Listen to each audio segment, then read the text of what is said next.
So hello and welcome to the next instalment of the Hornby Magazine show. Right, so I've come to the Hornby Magazine workshop to find that outside Mike and Mark have built this giant gazebo. Now, they've been busy. They've put up the 1960s Southern Region era layout, 12 Trees Junction. Now, particularly for me, the Southern Region is alien to me, being from the northeast. So let's go and see what all the fuss is about. So stick around and stay tuned.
Tony's Trains of Rugby is located at Hillmorton Locks on the outskirts of Rugby. We are open Tuesday to Saturday 10 till 5 but closing early on Saturday at 4 o'clock. We stock Hornby Bachmann, Graham Farish, Pico, Gauge Master, Howjam, Oxford and Oxford Diecast, Acura Scale and more. We also have a large selection of second-hand models to suit all budgets. You can either visit us in store or reach me on 01788 543 442, visit our website tonystrainsofrugby.com or find us on Facebook.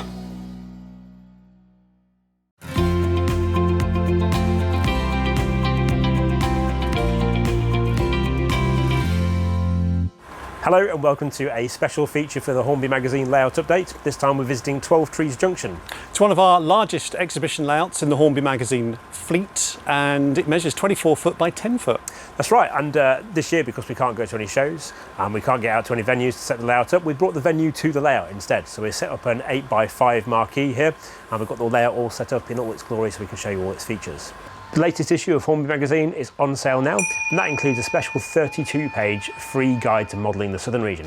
That's on top of our usual 164-page issue, which features all the latest model railway news, reviews, feature layouts, inspirational modelling guides and much more besides.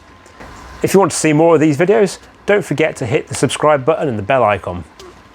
So come and join us as we take you on a tour of 12 Trees Junction.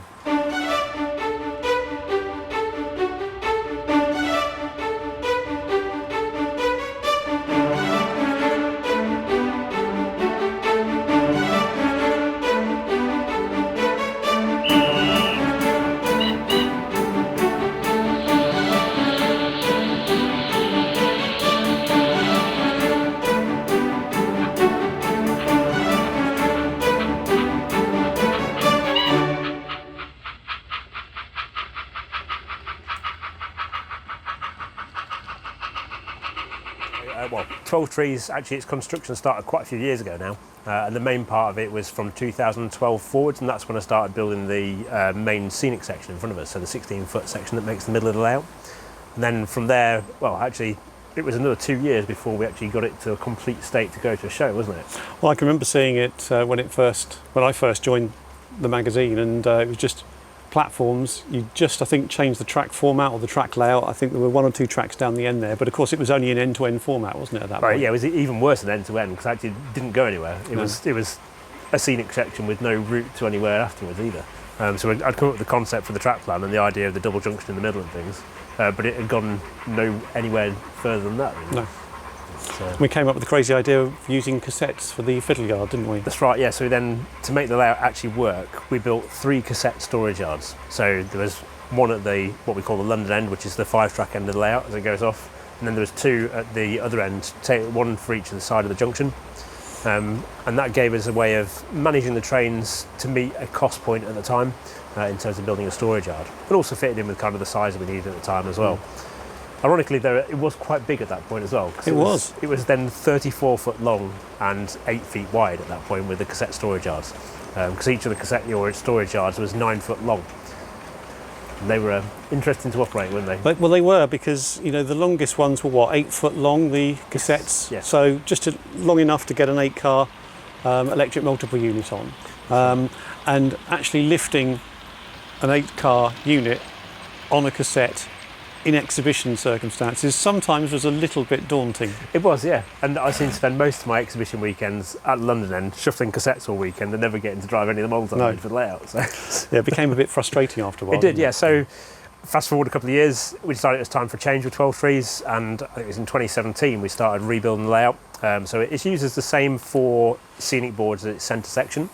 It's now only 24 foot long, but it's 10 foot wide, but it's been turned into a continuous run layout as well.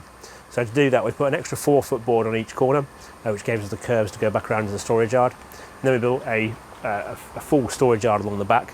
It was a bit interesting developing the track plan for the route round from the double junction. So there's a double junction at the front of the layout, and there's another one at the back of the layout as well as part of the storage yard design. And that gives us maximum capacity as well. So now, whereas with like the cassettes, we were limited on the number of trains we could have on the layout, we can now get about 28 trains on here as well. So. One of the other clever things is the fact that if you look very closely when we show you around the layout shortly, you might recognise some elements of this layout with one of our other layouts. Yeah, that's right, yes. So actually there is a chunk of the storage yard behind us which is shared with West Coast Cement. So if you saw our layout update a couple of months ago where we were at the Basingstoke Model Railway show, the end of the storage yard that makes up the thumbnail picture for that video is also just here as well. Because it was originally built for 12 Trees. So. Then we shared it between the 2. And then there's an add-on section for this end of 12 Trees, which is totally unique to cope with the double junction. But it works incredibly well, and it just helps to keep the number of boards that we need for exhibition layouts in general to that sort of bare minimum, really. Yeah, that's right. So at the end of the day, like everyone, we have got a limit to how much model railway we can store. Anyway, let's get on with the tour and show you around the layout.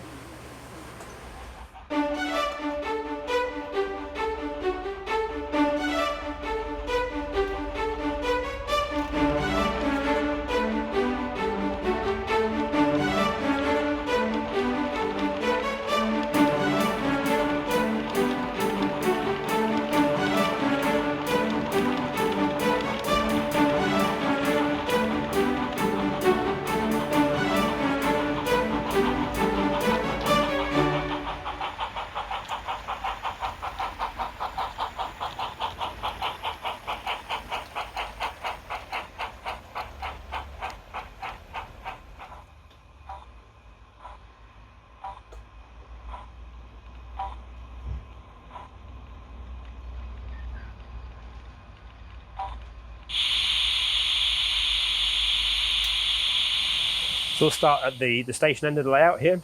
This is one of the first parts of the layout they actually built for 12 Tree Junction. So it's got a pair of platforms which are made with Pico concrete platform edging. Then it's got a plastic card top to that, and then they've been skimmed with polyfur to give it a little bit of texture as well.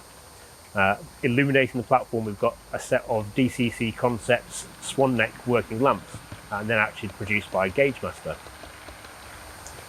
And if you look outside the station as well, the lighting's further expanded by having a couple of their barley twist lamps outside the front of the station buildings. The station, of course, is the Bachmann Syncraft model of the Bluebell Railway. That's right, yeah. It was it was originally in the maroon colour scheme, and then we fully repainted that into green as well, so it matched the period of the stock which got running on the layout. Because the maroon colour was more appropriate to the pre-grouping period. Back in the London, Brighton, South Coast days, wasn't it? That's right, yeah. Whereas obviously being a 1960s period layout, we need to have a bit of southern region green. Got a bulk deal on that paint colour for this layout.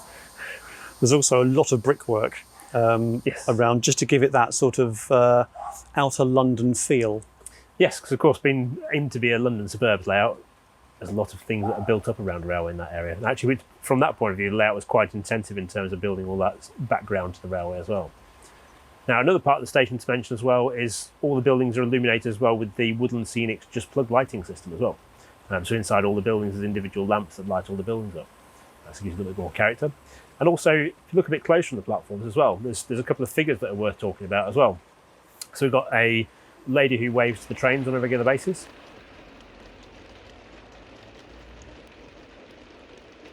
We've also got a man who takes pictures of the trains sometimes when they come through.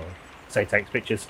He's got a nano LED which flashes to make it look like he's taking pictures of trains as they come through. It's very effective. That's right, yeah. And then if you look in the garage, there's a mechanic welding a car as well. And Richard's been playing around putting their split screen van on top of the low loader to wind me up today as well. It's succeeding, I think. It's succeeding, yeah. So at least the Beetle's outside and been repaired. Yeah, it's one for the Volkswagens. Lots of Volkswagens there. Yeah, absolutely. Like any layout, there's always upgrades to be done. I mean, actually, having got the layout out for this video now, it's the first time I've actually put the layout together in 2 years. And I'm sitting here looking at it. I've already got a long list of things that need to be done to improve it again. There's little things like, for example, the back scenes could do with a fresh coat of paint in places. I've noticed little detail is we've got loads of buses, got no bus stops. Could do with some of them. so there's always plenty to do. I mean, I don't think I'd ever say we've ever completed a layout, but Thing is, it's been produced and put together to get it ready for an exhibition. We've taken it to an exhibition, then invariably it'll go back into storage for several months before we use the layout again. And it's because it's such a large layout, it's difficult, except in circumstances such as this, where we can put it under cover, that we can put the layout up and work and do some more elements to it. And yes, it needs some TLC, which we can get into. There's a lesson to be learned there for me at some point. Don't build layouts bigger than your garage. But that wouldn't be fun. It wouldn't, and I wouldn't be able to manage it. So. I mean, the lovely thing about this layout is there's lots going on. I know we've only got 2 or 3 trains running around at the moment, but hopefully you'll get a sense over the course of watching the video today of how many trains we can get running on the layout and how intense and how exciting the layout can be across the junction area, especially around the station area here.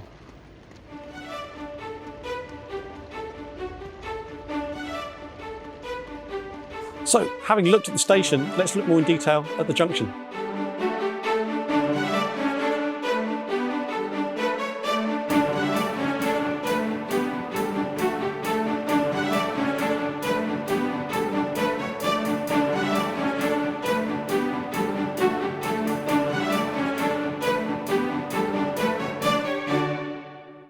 Okay, so the junction part of the layout is kind of the central part of the track plan, really. So you've got 5 lines behind me, which is what we call the London end of the layout, that direction. The other direction towards the camera being the country end of the layout. And the junction allows the trains to split between a diversion route which avoids the station and a main line that goes straight through the station as well. It's all large radius Pico points for the junction track work, together with a couple of diamond crossings as well. I love a good junction, and this is sufficiently complicated enough to keep you well and truly flummoxed in exhibition circumstances. It's great fun to operate, and it's great to get 3 or 4 trains running across and through the junction at any one particular time, but it does require a lot of concentration. But that is the nice thing about the track plan as well, is it does allow for multiple trains to run as well. So you can have a train coming straight to run the main line, and then you can have one coming down the diversion route and swinging across to avoid it as well. There's a lot of different point work in there as well, which allows all those things to happen. I have thought about putting more point work into it. Have you really? Yeah, I thought maybe I shouldn't, just in case. I think it's complicated enough, but you know. Well, there is room for another double slip and a diamond crossing to give you a route direct out of the back platform there into the that is a bit of a pinch point over the side there, because everything's rolling into that one junction, isn't it? That's right, yeah. And also it probably doesn't quite follow prototype practice for what it would be at this era of track plan design as well. So maybe might do that one day, but we'll see. But the trains do look really impressive as they snake over and through the junction. That's right, yeah. So all the points there are operated by DCC Concepts Cobalt IP digital motors, and they take care of all the point switching. And where we've got pairs of points for crossovers, they're given the same address as well, so it reduces the number of buttons we have to press to change points as well. And then where we've got the diamond crossings in the junction, they're powered by Tam Valley hex rod producers, and that takes care of automatic polarity switching, so it doesn't matter which way a train's going through those crossings, those devices underneath it will instantly switch the power over for them. Also added some interesting accessories as well, like the third rail arcing, just to simulate the flash that you sometimes get from the third rail when electric units go over, which we've installed in underneath a couple of the third rails, haven't we? That's right, yeah, they're both from the Train Tech range. They're quite simple to install. The only downside at the moment is they are on a timer rather than being actuated by a train passing. So if a steam train goes over, you sometimes get an arc flash on that as well, depending on where it is in the timing sequence. Do look quite effective though. They do, yeah, especially when you get a multiple unit going over. So absolutely. It's a very classic kind of southern region thing to see the arc flashes, the units bang through points and stuff. So we're going to move on now and have a look at the carriage sidings as well, which are another integral part of 12 Trees track plan.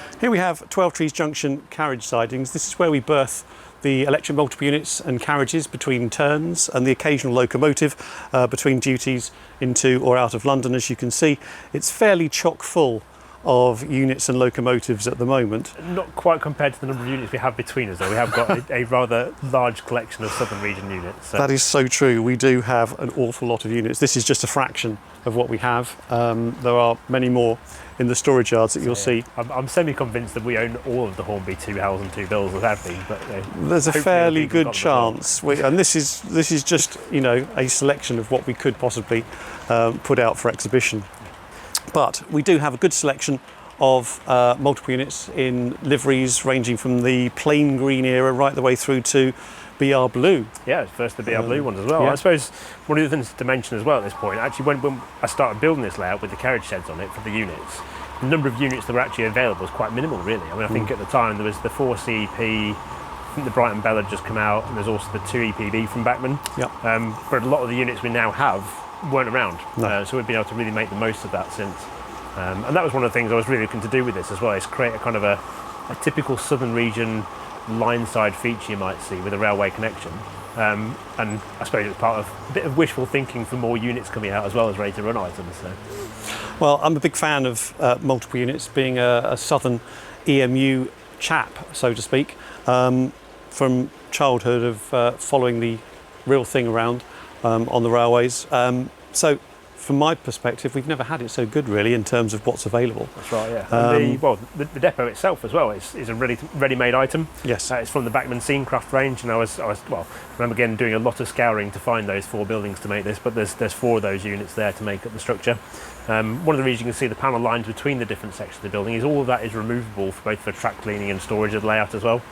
So it all gets taken off so we can get access inside. And yeah, there's 4 tracks inside the depot. In at the front end there's some carriage cleaning platforms as well. And then we've got a spare line down the back as well. And the idea was the line going back out underneath the bridge at the other end was to a carriage washing plant as well.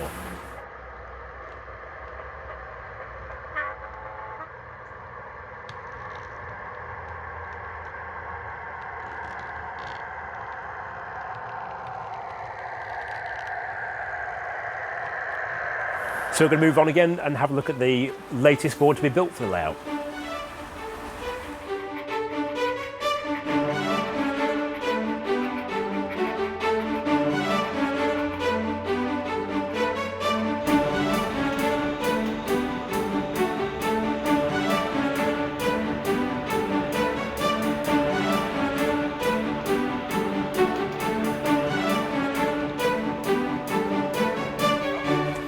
Okay, so this is the most recent scenic part of 12 Trees to be built. This is one of the two boards that I added to the layout when it would turn it into a continuous run layout. So the other end's got a matching board, but we haven't completed the scenery on that yet. But here I wanted to create one of those kind of classic Southern Region features of having a substation. Also with the Southern Region being third rail, it needed a power supply to operate all the electric trains. And I've replicated that by using a Bachmann Scenecraft building and also a Faller kit. And that Faller kit is the main structure you can see there. Around that we've got a couple of low relief buildings and a low relief bridge to create the edge into the storage yard, which is just behind me here. And at the front there's a row of Hornby Scaledale terraced houses as well.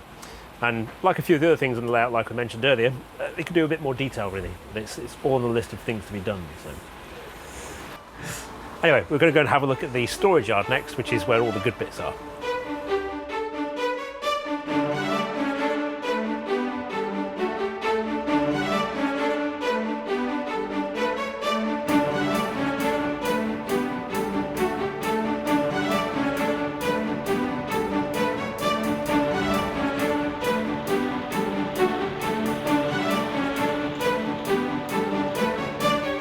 Okay, so it's a bit of a storage yard of 3 parts, this. It's huge. Yeah, it is pretty big. I mean, it's the full length of the layout for a start. You've got 11 tracks across the width of it. So you've got 5 tracks each way, plus we've got a relief line that goes through to the next section, which we'll cover in a minute. And I suppose the best place to start actually is the small pair of storage lines here. So we've got a little pair of dead end sidings, and they're to feed the bay platforms in the front of the layout. So we've got a couple of short 2-coach push-pull trains or a Class 205, and they just shuttle back and forth on a bi-directional line up the back to here.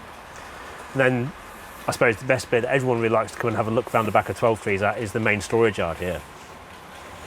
It's amazing what you can fit into this storage yard. I mean, bearing in mind that each loop effectively will hold 2 fairly long trains, won't it? Yes, that's right, yeah. So we can get a 6 or 7 coach train times 2 in each long line. There's a couple I think where I can get some slightly longer ones in as well. The Pullmans are always ones that catch everybody's eyes, and we've got the 12-wheel Pullmans, the 8-wheel Pullmans, we've got the Brighton Bell, plus of course we've got 8-coach electric multiple units, all of which will fit within the various storage yard roads that we've got on this particular section. And then I suppose the other thing to mention as well is, I mean, the storage yard, when we set it up, we always try and maximise how many trains we've got in it.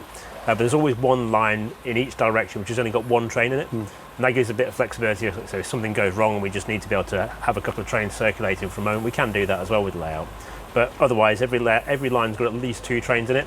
And in some cases we'll have 3 or even 4 if we've got shorter trains as well. It's like we've got multiple units and short formations as well. Well, as you can see here, we've got 3 trains running without anything else in the way, which means we've got 2 running in one direction, 1 operating in the opposite direction. That's right. Yeah. Well, where the 8F is right now, that's what we call the relief line. So that is it's basically an extra line which runs around the layout.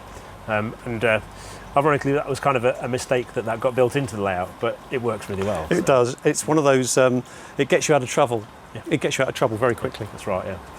And really that quite nicely brings us on to the actual separate relief line storage yard and all the junctions that are over there as well. Because whilst this end's pretty busy, actually that end's my favourite. I had great fun building that, so we're going to have a look at that now. But this is actually my favourite bit, I think, of layout design I've actually done for one of the magazine layouts, actually. It's definitely different. Yeah, and it's the non-scenic bit which I find the most fun. I remember building this storage yard, and I had to build it in 2 parts because I didn't have enough space in the garage at the time to build the whole thing. I remember laying this out and mocking it up and going, well, I get the 4 tracks coming out of here, but how am I going to use those? And I worked out I could have 2 really long loops here, which gave us extra train storage as well if we needed it. Then I've got the 2 main lines that come around the outside into the station. And then I realised that as I was building the track plan as it came out of the junction, that actually there's loads of opportunities to get some extra sidings in here as well. So I've got a whole set of extra loops here for train storage. So they're really useful, aren't they? They are, yeah. So there's 4 full-length train loops here as well. And all of those have got different options for routes of exit as well. I think there's only 1 line there where you can only go one way out, which is onto the relief line. Everything else can get out onto the inner mainline circuit as well. And yeah, it was just a great opportunity of track plan design, really. I think the one exciting part of this that I love in particular is this junction, which is just here, because everything crosses over at a head. Yep. So trains from that direction, it all just can cause chaos. Absolutely, it's great fun. It requires coordination. We all need to talk to each other. Yes. And actually, it's a really important point about this layout, actually, when we are operating at shows, is if you have seen it at the shows and you kind of think, well, why are they so intent on not looking at anyone else outside the layout? It's because we are having to concentrate a lot to make sure everything is going to go the right way. You're always having to just double check that the points have changed, because with so many points, there are occasions where they don't always change over as you would expect. But also, particularly in this area here, it's crucial, because sometimes if you've got 2 or 3 trains all sort of converging at a similar time, you don't want something to suddenly stop here, blocking the junction, which just could cause complete chaos. So again, it's just one of those things where we all try to talk to each other and communicate as the layout's running. And also that communication is really important as well, because there are times where we'll do things with the manoeuvres of the trains which we can't fully finish in the storage yard, but they'll look really good out the front. So for example, we'll have a train running through this side and we might have already sent one up the branch at the same time, but we can't let them both back into the storage yard at the same time. No. So one of the drivers has got to be aware to stop one train whilst the other one's going in. So it's very much a communication point, this one. So. And that's the benefit of this section here, because you can bring a train out, get it there, and then just stop it ahead of a junction if you suddenly spot something coming around here or coming up through here. That's right. So yeah. And that'll be the same even when we actually, this board in front of me here, the 3 foot by 4 foot, just beyond the back scene here, that will be fully scenic one day as well, but there's still space to get an H-coach train beyond the edge of the baseboard join there and where the junction is, so you can still hold the train out of scene if we need to as well. Absolutely. But I suppose in a way that brings us quite nicely onto this board here, which is it's a long-term project that I've still not got into the project list yet. Still on the long-term list. That's right, yeah. I suppose part of it is we've got a lot of different aims for what we're going to do with this board, really. Yeah.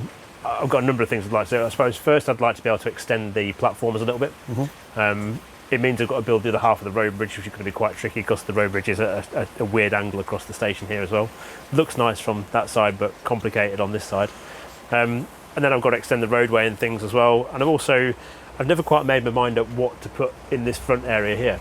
So if you've got any suggestions about what you think we ought to put at the front of the layout here, in this empty space that we have, then I'll be quite open to hear what people thought. So. Yeah, leave us your comments. Yeah. So we've shown you all the way around the layout now. As you can see, there's a lot going on with 12 trees, and such a complex layout needs a clever control system to be able to work it all as well. So we'll show you that next.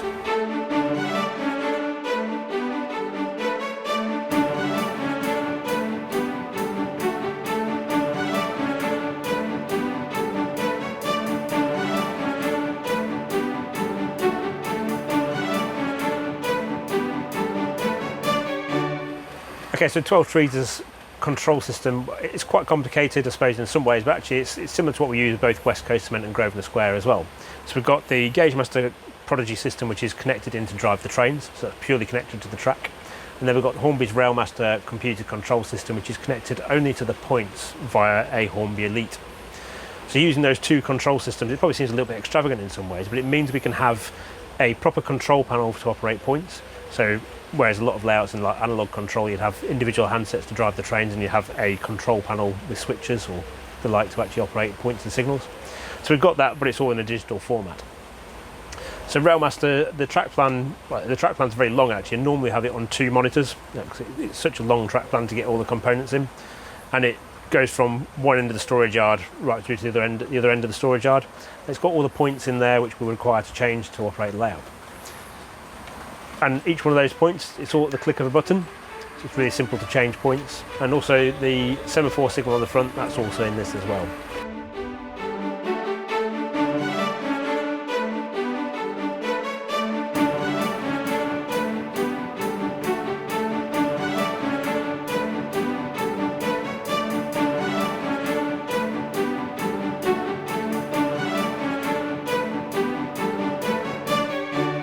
And that concludes our tour of 12 trees for today. There's more on the rolling stock that you can see on the layout in our latest issue of Hornby Magazine, on sale from the 6th of August 2020. That's right, and actually it's going to be a great issue for Southern Region fans because we've also got a free 32-page guide to modelling the Southern Region as well. And inside there you'll find a history piece about the Southern Region and how it came to be. We've also got a series of at least 30 train formations as well, which marks research from prototypical photographs. Yep. We've also got 20 top tips for modelling the Southern Region, so picking out those important details that mean you actually are going to model a region-specific area of the country. Plus we've got a full rundown of all the motive power that's currently available or forthcoming for 00 gauge, and that's covering steam, diesel and electric units as well. Plus we've got listings in there for what's currently available for O and N gauge as well. Absolutely. So a nice package there. Indeed. Lots to read and extra and free to go with your issue of the magazine. So pick it up, it's on sale from the 6th of August 2020. In the meantime, over to me for the news.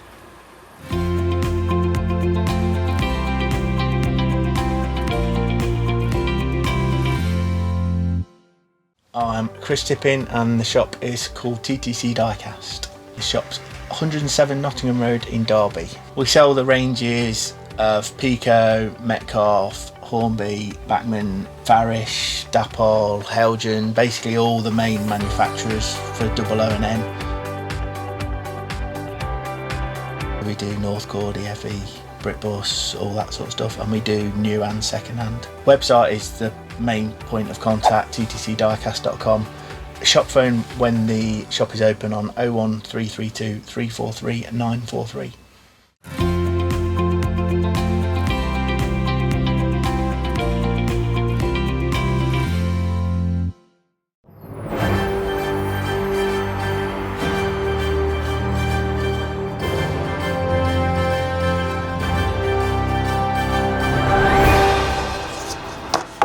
Hello and welcome to the Hornby Magazine news with me, Mike Wild, not Mark Chivers.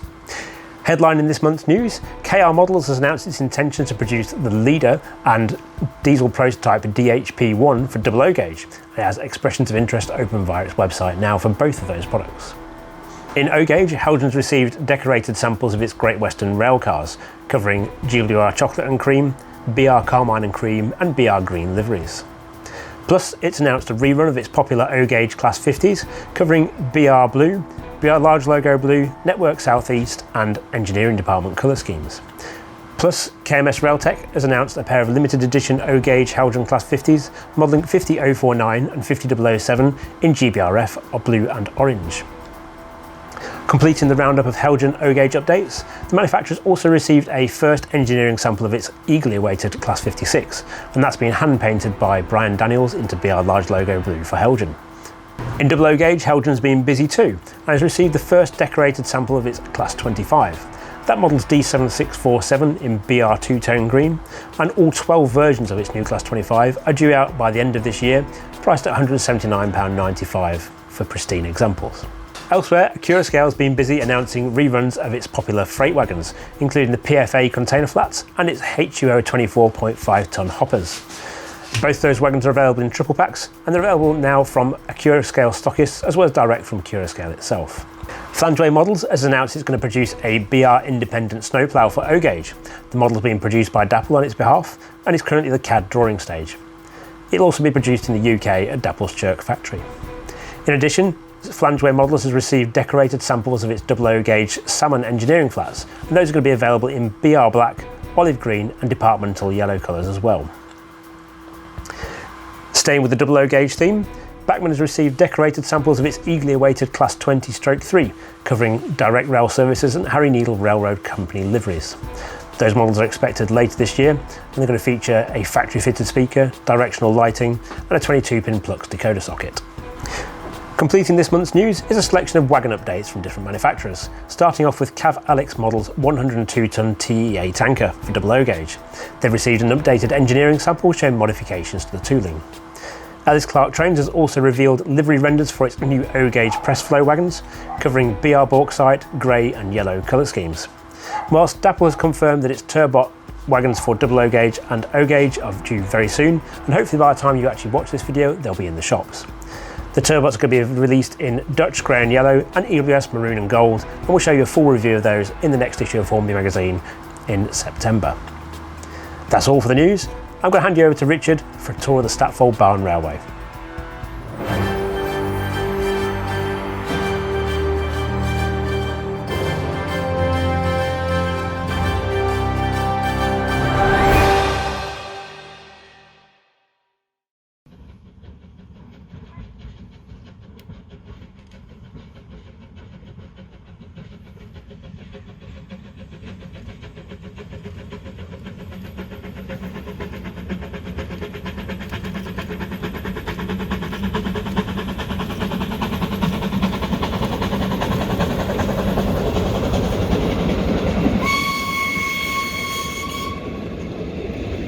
This month I've come to the Statfold Barn Narrow Gauge Railway in Staffordshire, which is home to the largest collection of working narrow gauge engines. Now, I'm here for a photo charter and I'm really looking forward to learning more.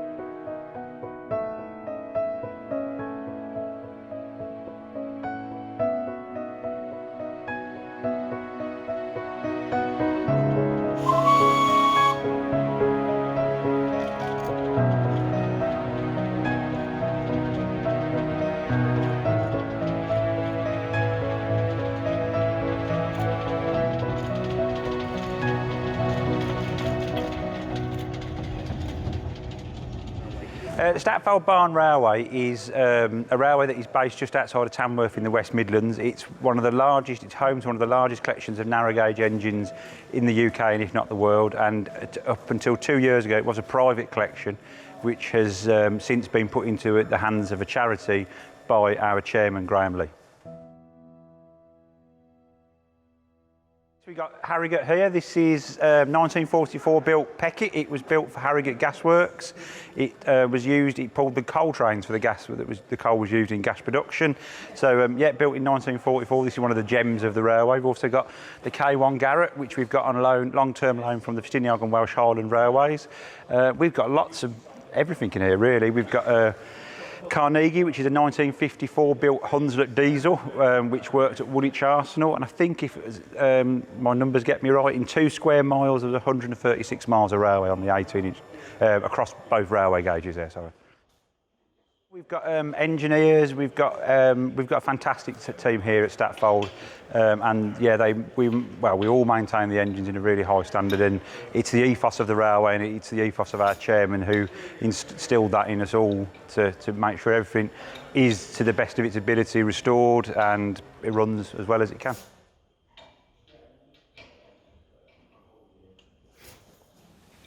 So we're on the turntable in the middle of the roundhouse at Statfold Barn Railway, but we're not here necessarily to see these trains today, although they're fantastic. What are we here for, Tony? Basically today, I've got another of my hats on. I'm not a fireman today, I'm not a model shop owner, I'm a railway photographer today. And along with 30742 charters, who we mentioned in a recent video for the COVID appeal, we've basically had a day where we've hired an engine out and a set of stock. We've run it up and down here, lots of run past, lots of photographs, waiting for the weather basically, and to raise money for the Statfold Barn Trust. And what can we expect from the photo charter today? Because I've never been on one. It's basically, you hire an engine and you wait, you get a situation where you can wait for the good weather to come, you can wait for the sun to come out rather than taking the photo in the cloud. Everyone gets what they want really. The engine works in places it wouldn't normally work, so you get steam and you wouldn't always get steam out the chimney and things like that.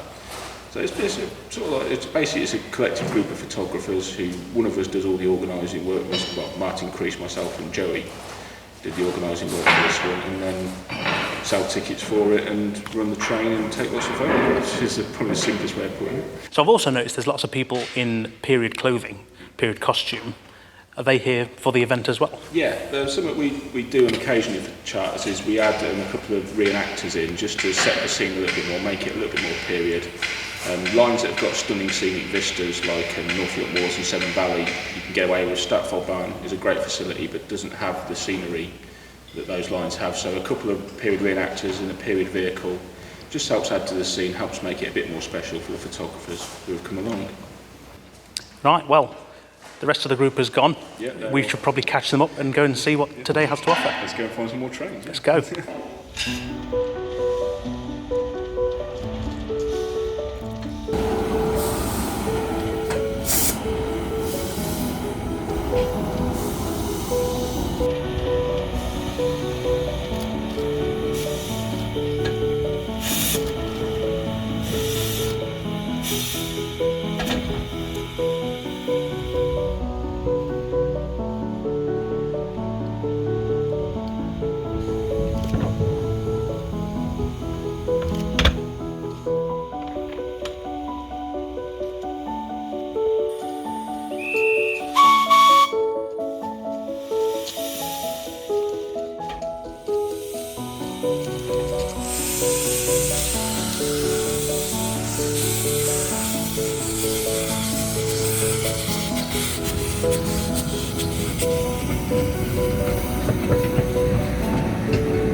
So here I am now at the end of the day at Oak Tree Halt.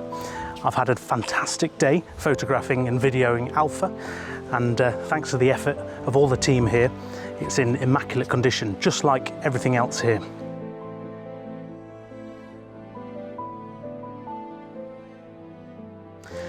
Now I have to say, all the engines and things in the museum, the history behind them is absolutely outstanding, it's mind-blowing. The passion for the team, the staff, is incredible to see, and I definitely think you should find them out, especially if you're in the area, and to come and have a look.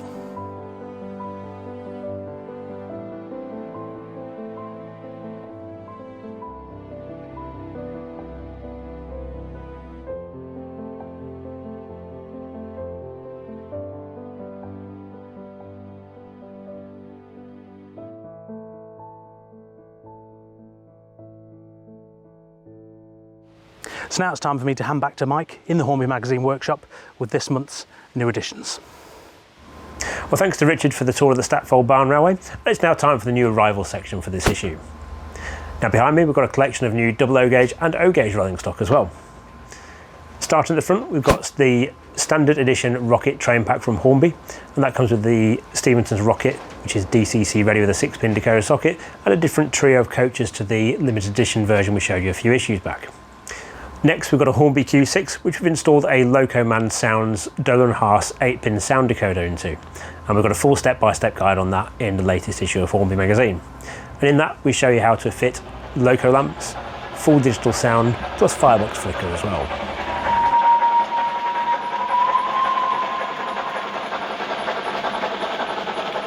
Also in the layout, we've got Hornby's first and last HST power car pack, and that features 43002 in BR Intercity blue and yellow colours, as well as 43198 in GWR livery. And you can read our full review in the latest issue. Behind the HST, we've got a pair of Hornby's newly released KFA container flats with some colourful containers, including the rather eye-catching one magenta livery. Plus there's one with a trio of 20-foot tank containers as well.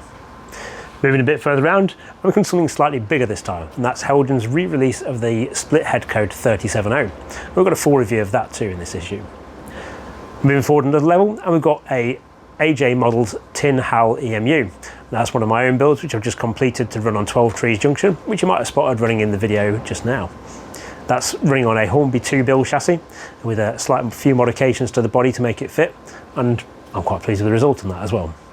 And completing the new arrivals section are some new wagons from Hornby, and those include an LMS CCT in Railway Technical Centre blue and red. We've also got a Great Western Railway shunters truck and the return of Hornby's Bogie Bolster A as well. A nice collection of new vehicles there to expand your freight trains in double O gauge. If you'd like to see separate videos on all of these models behind me here first, check out keymodelworld.com, where they're all live right now.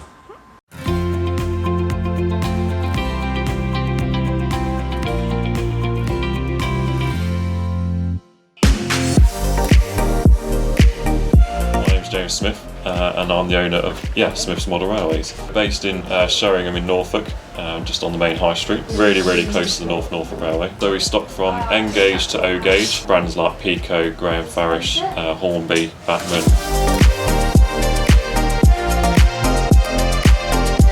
Just launched our new loyalty card just after lockdown when we reopened. So we also offer these gift vouchers. You can either contact us via our telephone, email, or with our contact form on our website.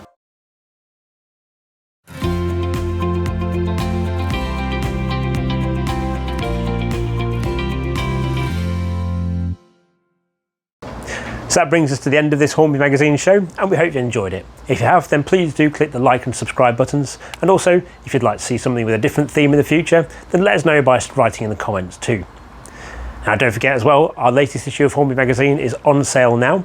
That's issue 159, on sale from August the 6th, 2020.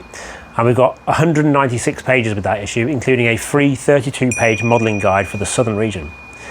And there's a special competition as well, with a total prize value of £750. Top of the list in that is a pair of White Rose Model Works 4-foot by 2-foot baseboards, all ready built for you just to bolt together and start building your own railway. Plus that prize bundle is going to include a set of 4 Scaledale buildings and a collection of Hornby rolling stock as well. And you can find out full details for how to enter that competition in the latest issue of Hornby Magazine, which is on sale now. Thank you for watching, and we'll see you on the next one.